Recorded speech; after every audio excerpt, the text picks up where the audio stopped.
All right, in this video, I'm going to give you the most comprehensive free SEO keyword research tutorial that you're going to find anywhere. By the end of this video, you're going to be able to do the keyword research you need for 95% of websites on the internet, barring some extremely competitive odd scenarios. So let's get right into it. So why you need to do keyword research in the first place. So this is important to understand before you even start anything. If you're trying to get your website to show up on Google, the first thing you need to do is to decide for what keywords you actually want that website to show for. So in case you don't know, keywords are the words that people actually type into the Google search box when they search for something into the search bar. So for instance, something like dog biscuits or coffee shop. They can also be whole questions like how to fix my car. Basically anything typed into the search bar on Google is a keyword. Now, the whole idea behind keyword research is to identify the keywords that you want your website to show up for on Google, typically so that you can drive business or make sales through your website and make money.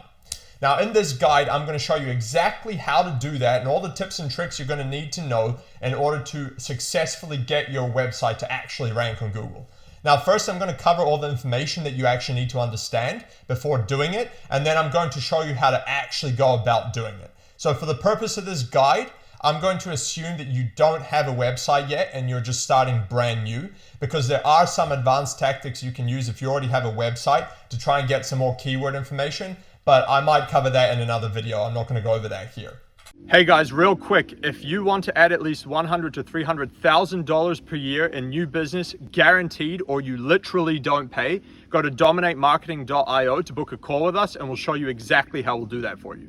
Back to the video.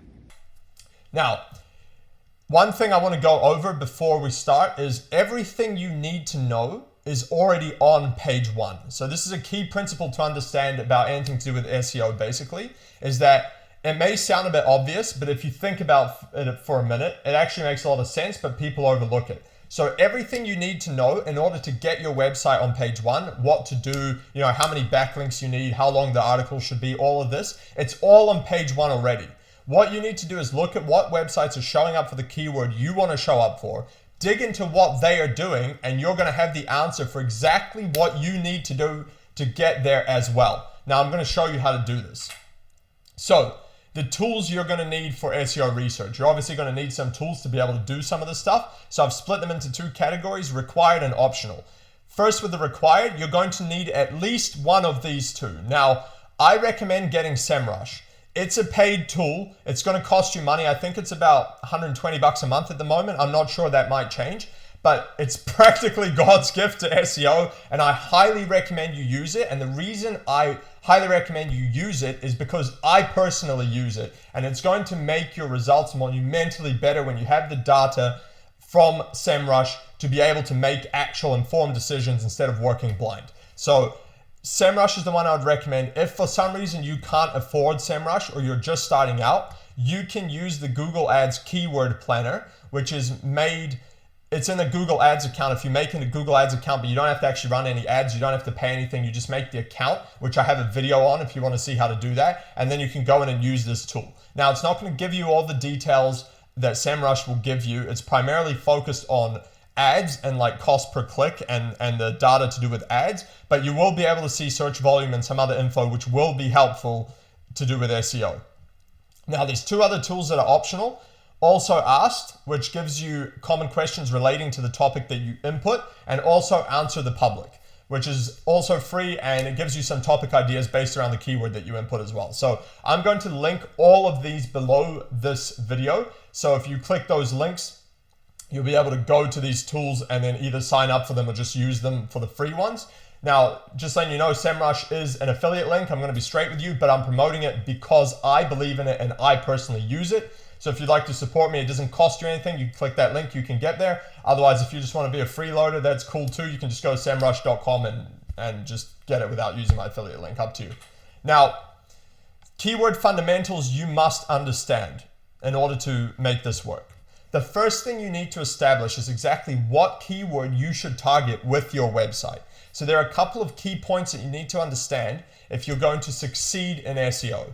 The main 4 that I've dialed it down to in this guide are search volume, which is how many people are searching it, the difficulty and competition for these keywords, so how hard it's going to be to rank for them, the search intent of the keyword and the likelihood that it's actually going to generate you business or make you money, and then the concept of short tail versus long tail keywords. So let's discuss each of these points.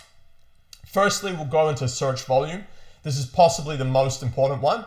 And this is literally how many people are actually typing in this keyword every month. So a lot of people make the mistake of targeting keywords that sound like they would be something that people search, but they actually don't. And so what happens is they end up ranking on page 1, but get no traffic because nobody's actually typing the keyword in.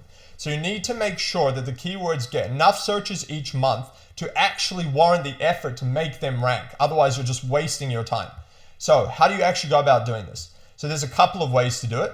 The best way to do it that I recommend is use a tool like SEMrush, which I've spoken about already, which will give you the search volume and a lot more data for every single keyword you type in. So this is a screenshot from SEMrush. I'm going to go in now and actually show you what that looks like in SEMrush. So here we're now in SEMrush. So what I'm just going to do is type in a keyword like plumber, just as an example. And you can see here, it throws it out here and it gives you the volume. Now, you would obviously set this by what country you're targeting. So if it's Australia, you get the volume for Australia. It also gives you the global volume here for this particular keyword. And you can see here, if you were to click US or India, it would then show you the specific volume for that. And below this here, it gives you keyword ideas and the volume for the total variations of these keywords, total related keywords. So you can see here how many people are searching, let's say, that whole topic from the particular area you typed in. Now, if you are not using SEMrush, you can't afford it, whatever, we went over this already, you can use something like the Google Ads Keyword Planner to do exactly the same thing. So let's go into that now and I'll show you quickly how to do that. So now I'm in the Google Ads Keyword Planner and I would do exactly the same thing. You would type in the keyword that you want the search volume for. So let's say plumber. You would set the location. So I'm just going to change this to go to Australia just to show you the same results as we already looked at. And then I'm going to hit get results. And now you're going to see largely the same thing. You'll see that's going to be very similar. So you see this is a lot more vague.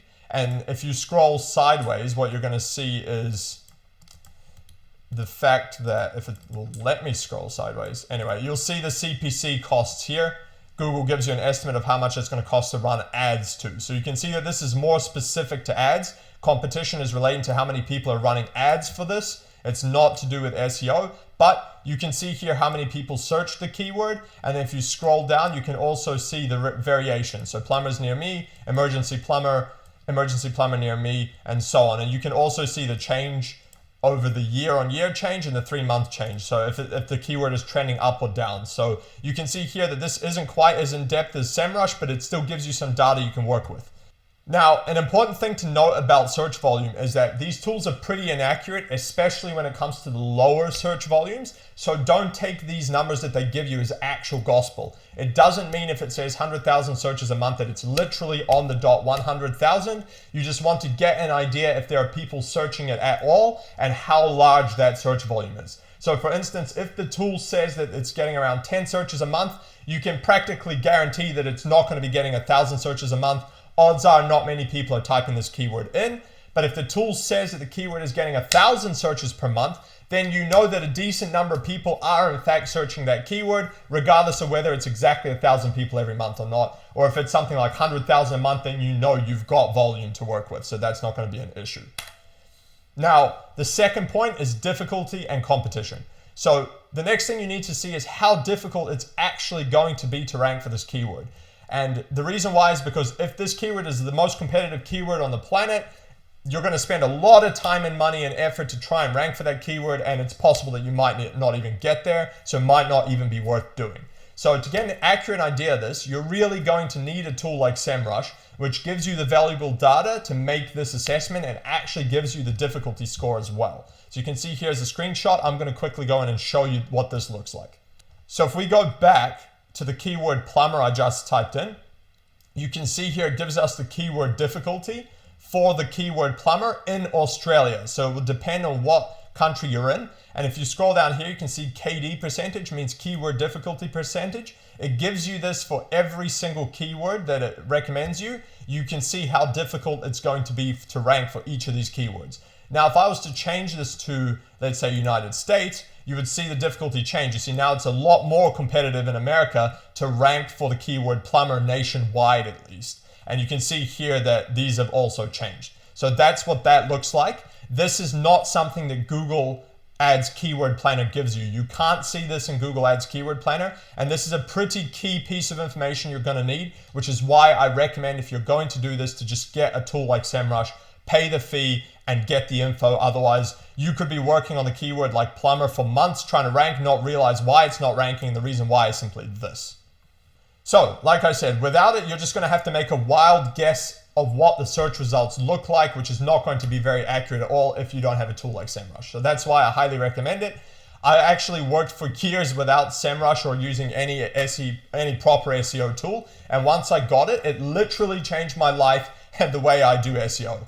Now, how's that for a sales pitch? But in all seriousness, really, if you're going to do this, just get it. It's not that expensive for what it is. Now, going back to the topic of keyword difficulty, what you need to establish is how likely is it going to be to get the website to rank for a particular keyword. So here's what you need to look for. One is the keyword difficulty that I just covered. It's the score that SEMrush and other SEO tools as well will give you with their calculation of how difficult it's going to be to rank for that keyword. This isn't always exactly accurate, but it gives you a pretty good general idea of how hard it's going to be. And the second thing, and this is a bit more of a manual thing you can have a look at, is the domain authority and how many referring domains each website has. So how many referring domains, which means backlinks, do the websites on page 1 actually have, and what is their domain authority?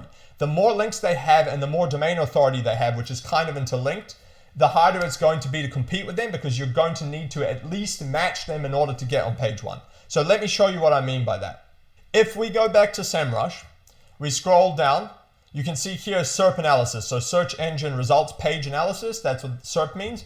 Here it gives us all the websites that are showing up on page 1 for the keyword we typed in. So plumber in United States, right? So here you can see it gives us the number of referring domains of each of these websites. This one has 103 different websites linking to it.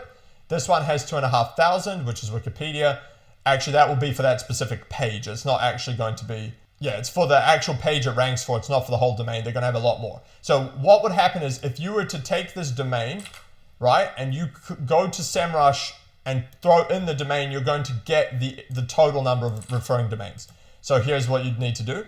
You'd have to go in here, throw it in like I did in the search bar. And now it's going to give you an analysis of this website. You can see here the authority score is 99. They have 296,000 referring domains. So if you want to compete with this website, this is basically what you're going to need. And this is going to be next to impossible. It's not impossible, but good luck. Now, same thing, you would go down here as well. So this authority score gives you here is primarily for like how much authority that website has. It's just another metric you can use to compare competitiveness. But you can see here, like same thing with Wikipedia. So you have the same thing. You can see here just on that page alone for plumber, they've got 2,500 referring domains to that specific page. And if we were to throw Wikipedia into SEMrush,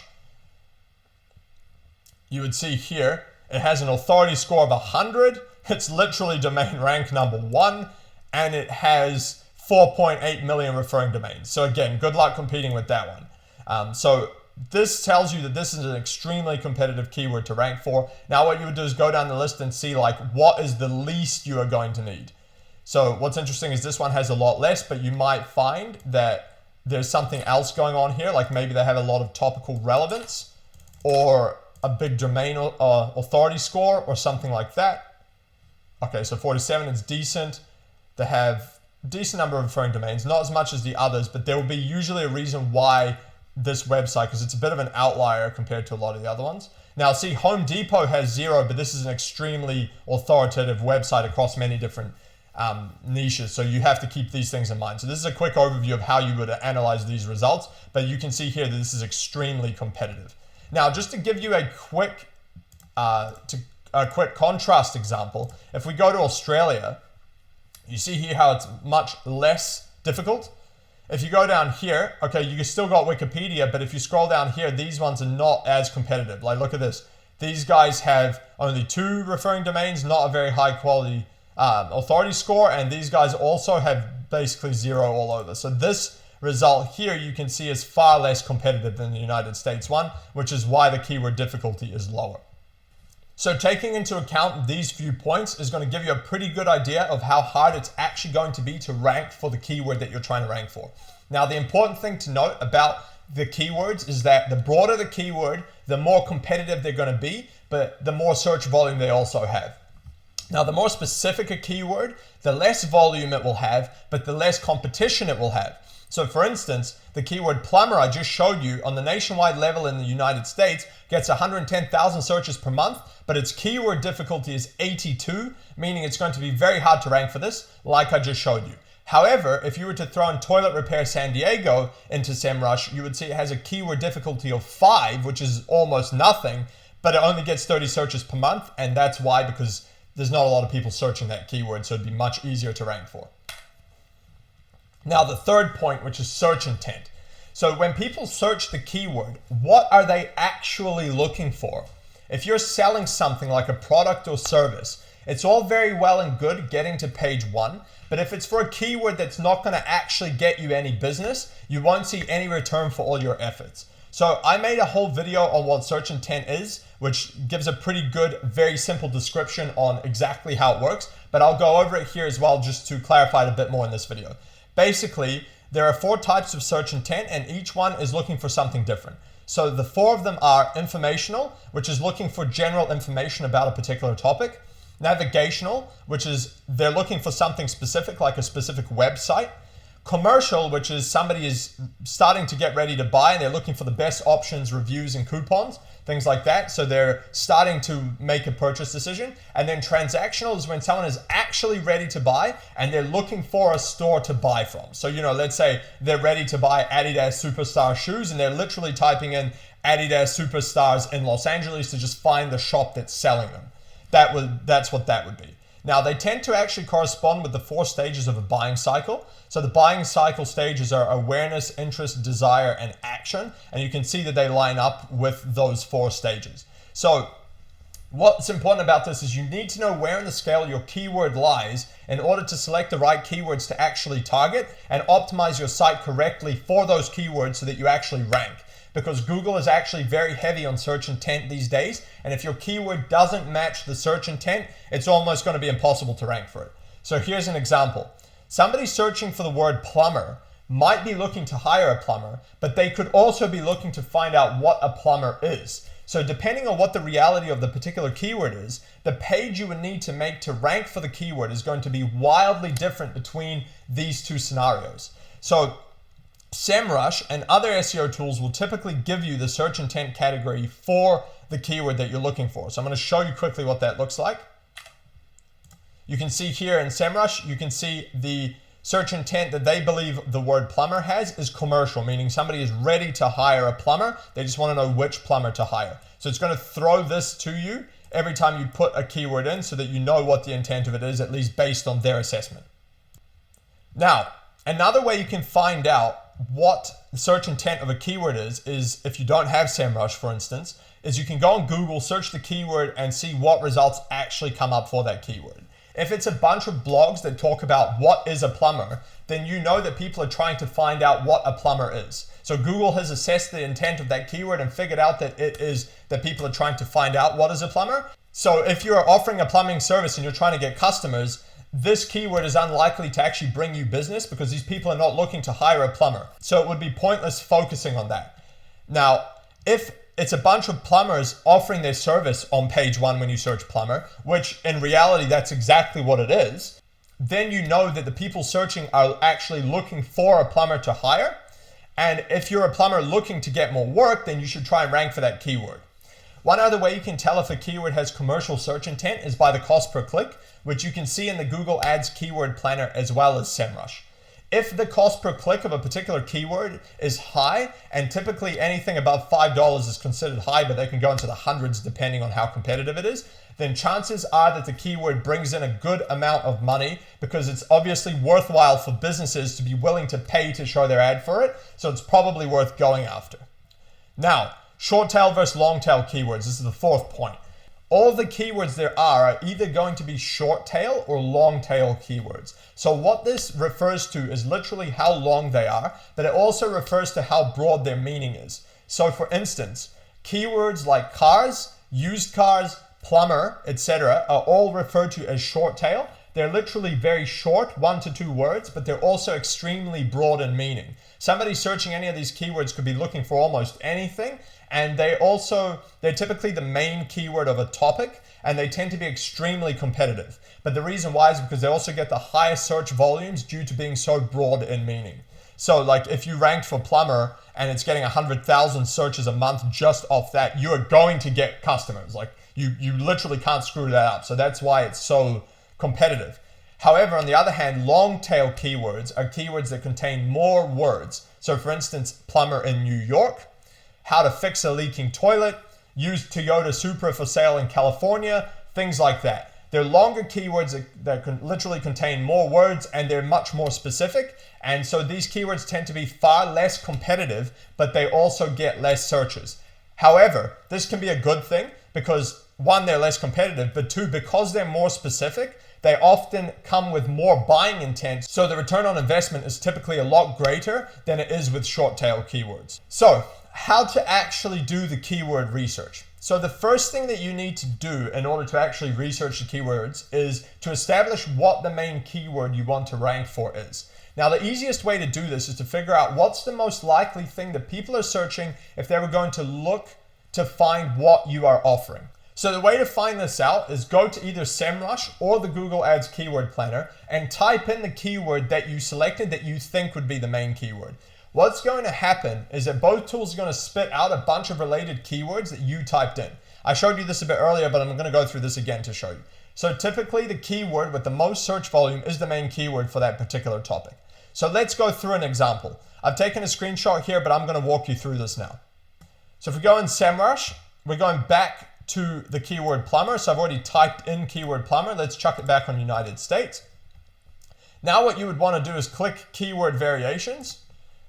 And here it's going to show you what keywords get the most search volume filtered by volume.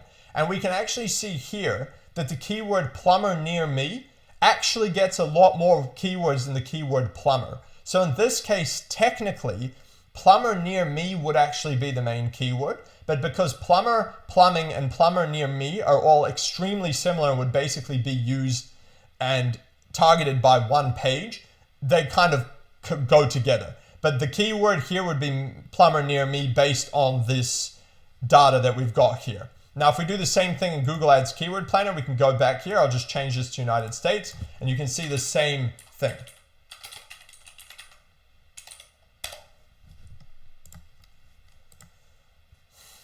So you can see here, plumber gets 100,000 to 1 million, which matches the data from SEMrush, and also plumbers near me. So you could put these two together and count these two as like both can fit as the main keyword. And then below them, you've got all the other keywords that get less searches. So this actually tells you, like I said, that plumber near me is the main keyword in this particular instance. However, you would combine them all together, like I mentioned. All the rest of the keywords in this list are sub-keywords that would fall under this topic of plumber or plumber near me. Now you want to get your long tail keywords. So you've established your main keyword, and now you want to go ahead and get all the surrounding keywords that you also want to rank for. Now here's the thing. Your main keyword is very likely to have a high difficulty score, as you saw in the example above with the word plumber or plumber near me, which is going to be very hard to rank for. So while that's basically going to be your North Star that you're going to be aiming for, what you want to do is start focusing on all the related long tail keywords that are going to be far easier and quicker to rank for, and will also help to make your website a lot more relevant for that particular topic, which is going to help bring your website up for that main keyword over time. So the more long tail keywords you rank for in a particular topic, the more topical authority you're going to establish, basically meaning that Google considers your website very relevant on that specific topic. And as a result, you have a higher chance of ranking for the main keyword as well, even if it's competitive. Now you can gather all these keyword variations from tools like SEMrush, as I just showed you, Ask the Public, also Asked, and even on Google in the related keywords section, which can give you some great ideas for keywords that people are actually searching. So I'm just going to show you what that looks like quickly. Let's say we go to people also ask the questions, and I'll type in plumber. Now it's going to give me a bunch of questions to do with plumbers. You see, is plumber well paid? What do plumbers charge per hour? How many years does it take? Now the problem is this is more to do with like becoming a plumber. This is also to do with becoming a plumber. So this is mostly to do with becoming a plumber. So this wouldn't be that relevant if you're a plumbing service. So let's go back and type in plumbing and see if we get something more relevant here.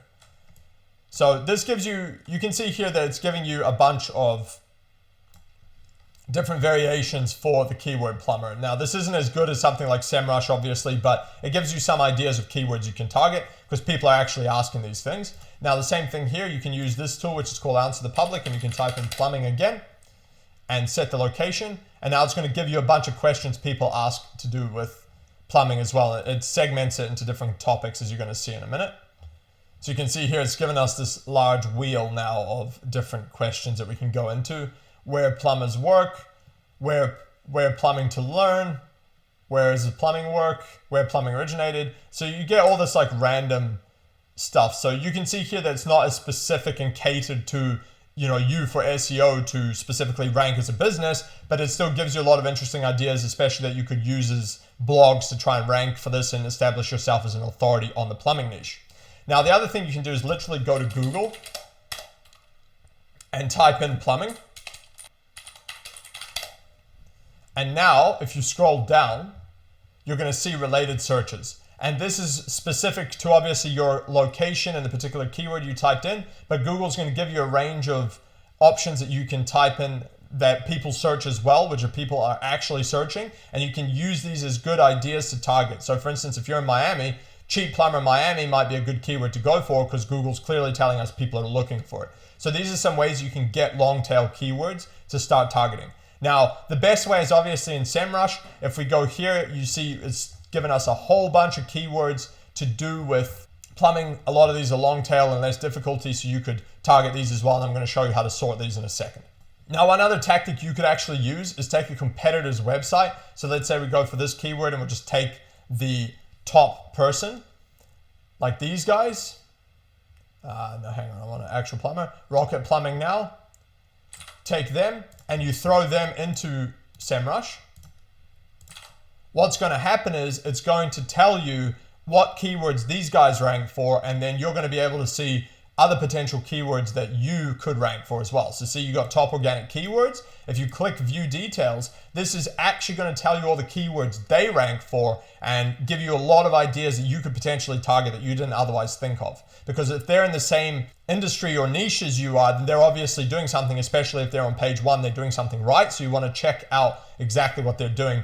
This goes back to what I mentioned earlier about if it's on page one, that's the answer you need. So you can see here how to unclog a sump pump drain, ejector pit installation, clogged catch basin, all kinds of random keywords that you would maybe not even know to rank for, water well leaking, sewer injector pump, all kinds of stuff. So that's how you can get them as well. It's another good tactic if you throw all your different competitors in there.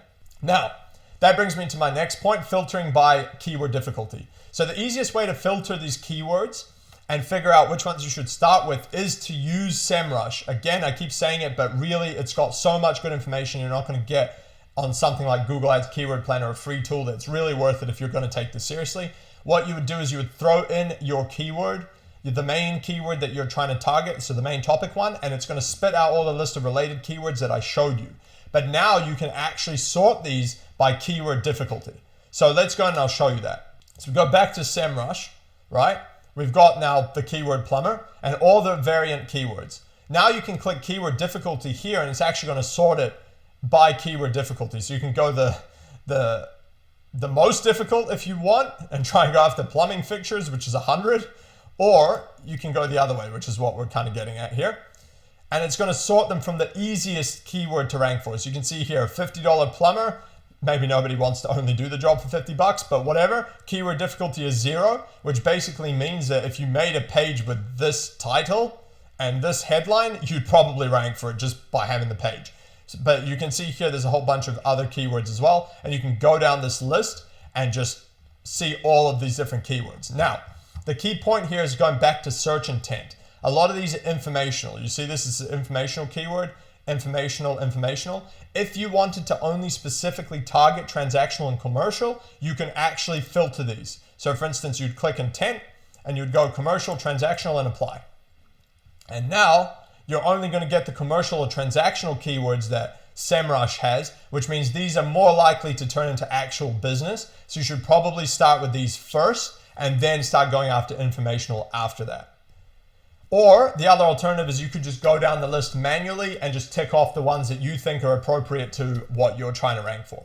So now once you've done this, you're going to have a list of keywords that you can target starting from the lowest keyword difficulty, which is going to be the easiest keyword to rank for, and then work your way up. So what tends to happen is as you start ranking for more lower keyword difficulty keywords, you're going to start rising for the higher difficulty ones. And basically you work your way up like that until you start getting to the really competitive keywords. And that's the process you're going to need to go for. So what I would recommend doing is opening an Excel sheet and making the list there. So copying all the keywords, you can usually export them from these tools if you want, and make an Excel file with each page that has the topic that you're trying to target, and list out all the keywords in there and include their keyword difficulty and their keyword volume as well, so that you know which ones you should be targeting in your list. So by organizing the keywords this way, you're going to have clusters of topics which you can use to create pages, blogs, and more to get your website to actually rank for these keywords. And I'm going to show you how to do all of this in upcoming videos.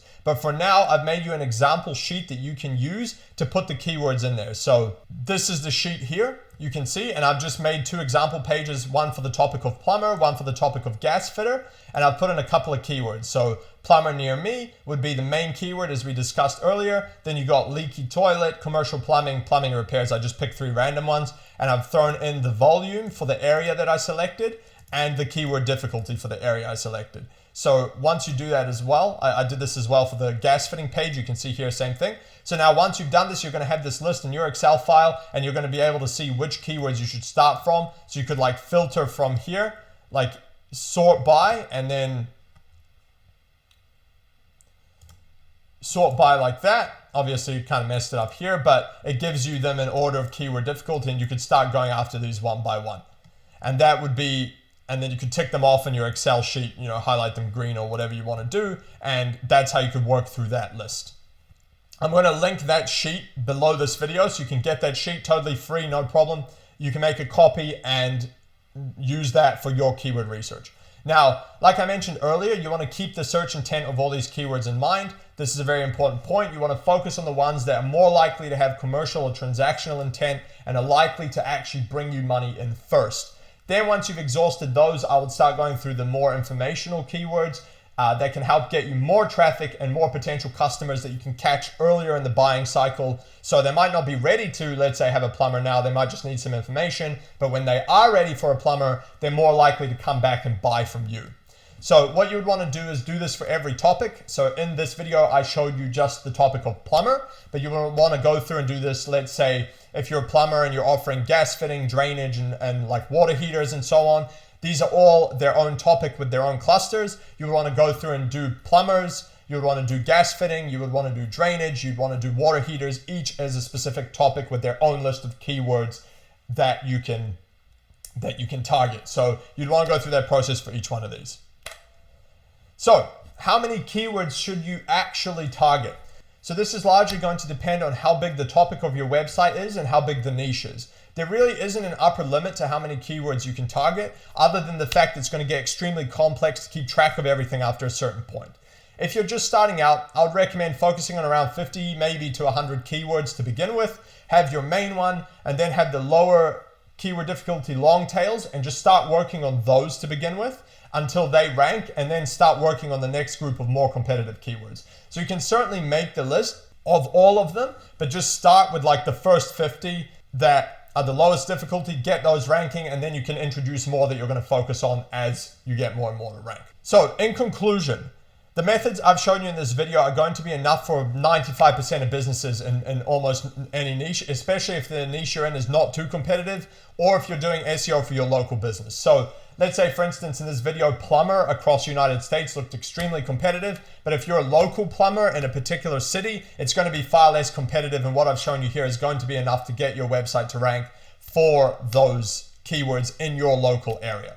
So as an example, I got a blog in the automotive niche to 20,000 users per month by ranking nationally across USA using this exact keyword process I showed you in this video. I found the long tail keywords, I found the main keywords, and I started targeting them one by one by the lowest keyword difficulty up to the more competitive ones. Here's proof from the Google Analytics account. You can see here that I started around November last year in 2022, and by May of this year, it hit 20,000 users a month.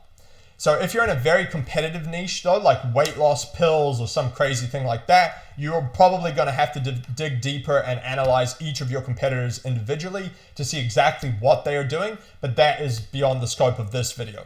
Now, you got your keyword list. Now what? So once you got your keyword list, you need to begin structuring how your website's actually going to be able to set up in order to rank for these keywords. So this is a whole topic in itself, which I'm going to cover in the next video in this series, which you can find here in this link of my SEO course on YouTube. So I'm going to put that link below this video so you can actually click that and watch this whole course. So in the next video, I'm going to show you what to do with this list of keywords we just put together.